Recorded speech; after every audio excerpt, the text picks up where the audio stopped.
Caesars was one of the biggest casino companies in the world. And one of the reasons that it became so big was that former Harvard Business School professor Gary Loveman had ideas about how to attract more customers to a service-oriented business like a casino.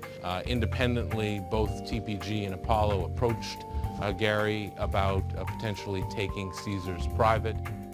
They agreed to work together. It was around a $30 billion deal, debt included, making it one of the largest buyouts of all time. And then unfortunately, between when they struck the deal in December of 2006 and the time that the deal closed in January of 2008, the markets began to crack. When September came, basically all that casino business dried up. So basically every assumption that they had made for the deal didn't work out. Now, they knew they pretty early were going to be in trouble, which is when Mark Rowan at Apollo just sort of went hog wild.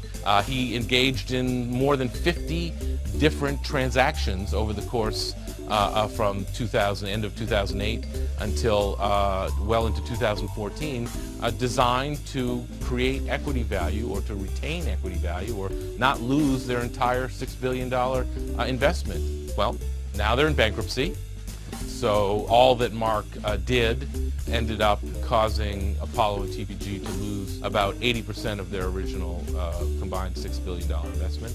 A lot of the creditors are beyond angry. They want more. A lot of their debt is trading at pennies on the dollar. An examiner has been appointed. The examiner will probably take another 6 months to go through all the documents, look at all the transactions, and that report will probably be used to decide whether or not all of what Apollo and TPG did was quote-unquote legal and above board, as of course they argue it was, or whether it was what's called a fraudulent conveyance, where they kind of illegally took value from one a company and one group of creditors and gave it to another.